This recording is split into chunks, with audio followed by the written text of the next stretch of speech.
امام اعظم کی بارگاہ میں ایک شاگرد آتا ہے، ایک سوال پوچھتا ہے، ابی واوین او بی واوین، ابی واوین او بی واوین، فرمایا بی واوین۔ اس نے کہا بارک اللہ فیک کما بارک فی لا ولا، آپ نے فرمایا آمین جزاک اللہ خیرہ، چلا گیا۔ شاگرد حیران ہے، سوال کرنے والے نے سوال کیا کیا، جواب دینے والے نے کیا جواب دیا، ہم سمجھ نہیں پائے۔ شاگرد پوچھ رہے ہیں یہ سوال کیا تھا؟ سوال کرنے والے نے کہا ایک وو کے ساتھ یا دو وو کے ساتھ؟ آپ نے فرمایا دو وو کے ساتھ۔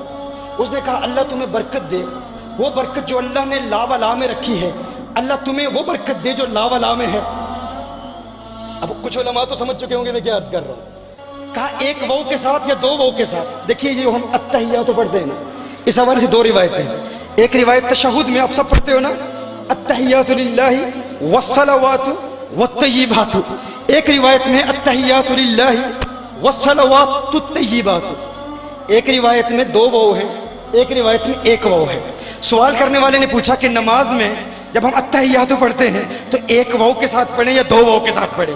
اب اس نے اپنے سوال میں یہ بات کی نہیں، اس نے صرف یہ کہا ابی واوین او بی واوین، ایک وو یا دو وو۔ اب امام اعظم کی فراست دیکھیں، آپ کی ذہانت دیکھیں، آپ کی فطانت دیکھیں، یہ ان کی کرامت ہے۔ یہ جو فراست ہے نا، اس کا تعلق بھی کرامت سے ہوتا ہے، فراست کا تعلق بھی کرامت سے ہے۔ یہ جو ڈیوائن وزڈم ہے نا، اتقوا فراست المؤمن فانه ينظر بنور اللہ، مومن کی فراست سے ڈرو کہ وہ اللہ کے نور سے دیکھتا ہے۔ متوسمین، قرآن کریم میں ہے ان فی ذلک الآیات للمتوسمین۔ امام ترمذی نے اس کا ترجمہ کیا ہے، کہا کہ بعض اہل علم کے نزدیک متوسمین سے مراد متفرسین ہیں، فراست والے ہیں۔ یہ فراست کن کو ملتی ہے؟ اللہ کے ولیوں کو ملتی ہے۔ یہ دلوں کی کیفیات کو جانتے ہیں، دلوں کی حالتوں کو جانتے ہیں۔ تو سوال کرنے والے نے کہا ایک وو کے ساتھ یا دو وو کے ساتھ؟ کہا دو وو کے ساتھ۔ امام اعظم نے جواب دیا کہ جب نماز پڑھو تو یوں پڑھو التحیات للہ والصلوات والطیبات۔ اس نے کہا بارک اللہ فیک کما بارک فی لا ولا، اللہ تعالیٰ تم میں وہ برکت پیدا کر دے جو برکت لا ولا میں پیدا کی تھی۔ لا ولا، اب لا ولا کا مطلب کیا ہے؟ کیا عام طالب علم سمجھ سکتا ہے؟ امام اعظم ابو حنیفہ کے شاگرد بھی نہیں سمجھ پائے کہ لا ولا کا مطلب کیا ہے۔ میں کہتا ہوں جو دلوں کی کیفیات کو جانتے ہیں وہ سمجھ جاتے ہیں۔ کہا اپنے شاگرد سے کہ دیکھو قرآن میں ہے نا کہ زیتون ایسا درخت ہے جس جیسا درخت نہ مشرق میں ہے نہ مغرب میں ہے۔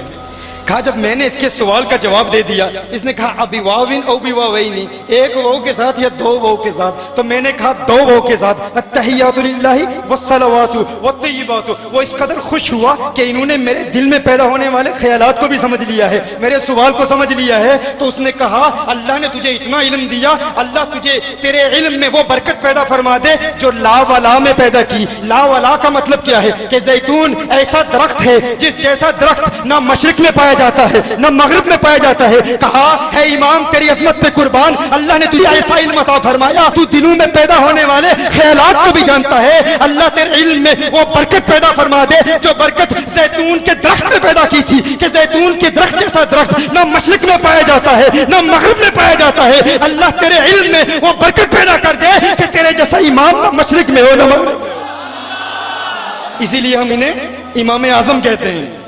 اب دیکھیے امام اعظم کی بارگاہ میں ایک عورت حاضر ہوتی ہے، ایک سیب رکھتی ہے، سیب امام اعظم کے سامنے ایک سیب رکھتی ہے۔ سیب کا ایک جانب سے دائیں جانب آدھا سرخ ہے، بائیں جانب زرد ہے۔ سیب امام اعظم کے سامنے رکھا، امام اعظم نے کاٹا کاٹ کے واپس دے دیا، وہ چلی گئی۔ اب شاگرد حیران ہے، پریشان ہے، یہ کیا ہوا؟ سیب اس نے تحفتاً دیا ہے، کیوں دیا ہے؟ آپ نے سیب کو کاٹ کے واپس دے دیا، وہ چلی جاتی ہے۔ شاگرد کہتے ہیں کہ یہ کیا ہوا؟ سیب دیا آپ نے کاٹ کے واپس دے دیا۔ فرمایا یہ سیب دینے کے لیے نہیں آئی تھی، یہ مسئلہ پوچھنے کے لیے آئی تھی، یہ فقہ کا ایک مسئلہ تھا۔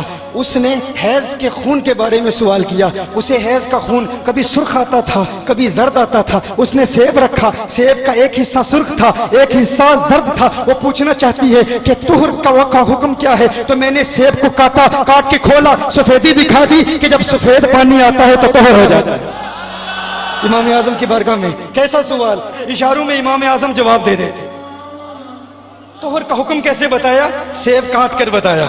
ایک بچہ امام اعظم ابو حنیفہ کی بارگاہ میں حاضر ہوتا ہے، عرض کرتا ہے امام اعظم یہ بتائیے، اب اسٹوڈنٹ سامنے بیٹھے ہیں، اگر کوئی بندہ عشاء کی نماز ادا کرتا ہے، عشاء کی نماز ادا کرنے کے بعد وہ سو جاتا ہے اور اس پر غسل فرض ہو جاتا ہے، وہ جاگتا ہے، تو اب وہ عشاء کی نماز پھر پڑھے گا یا نہیں؟ امام اعظم ابو حنیفہ نے فرمایا پھر پڑھے گا۔ اس نے سوال کیا، سوال کر کے وہ چلا گیا۔ ایک بندہ عشاء کی نماز ادا کرتا ہے، سو جاتا ہے، غسل فرض ہو جاتا ہے، غسل فرض ہو گیا، جاگا، اب غسل کر کے نماز پڑھے گا یا نہیں؟ فرمایا نماز پڑھے گا۔ بچے نے سوال کیا، سوال کر کے چلا گیا۔ امام اعظم ابو حنیفہ کے شاگردوں نے پوچھا یہ کیسا جواب آپ نے دیا؟ امام اعظم نے ارشاد فرمایا یہ بچہ بڑا ذہین ہے، یہ ذہین بھی ہے اور شرمیلہ بھی ہے، یہ اوروں کے بارے میں سوال نہیں کر رہا تھا، یہ در حقیقت اپنے متعلق سوال کر رہا تھا۔ یہ آج ہی بالغ ہوا ہے، اس نے نماز پڑھی ہے عشاء کی، یہ سو گیا، اس پر غسل فرض ہوا، اب یہ جاگا، جب یہ بیدار ہوا تو اب اپنے متعلق سوال کر رہا ہے کہ جو میں نے پہلے نماز ادا کی وہ نماز ادا ہو گئی یا نہیں؟ تو یہ شرمیلہ بھی ہے، ذہین بھی ہے، اس لیے میں نے اس کے سوال کے مطابق اسے جواب دیا ہے کہ تیرے لیے ضروری ہے، چونکہ تو اب بالغ ہوا ہے، اب بیدار ہوا ہے، اب تجھے نماز عشاء پھر ادا کرنی ہوگی۔ میں کہتا ہوں کہ امام اعظم کو کس نے بتایا تھا کہ یہ ابھی بالغ ہوا ہے؟ کس نے بتایا تھا؟ یہی وہ فراست ہے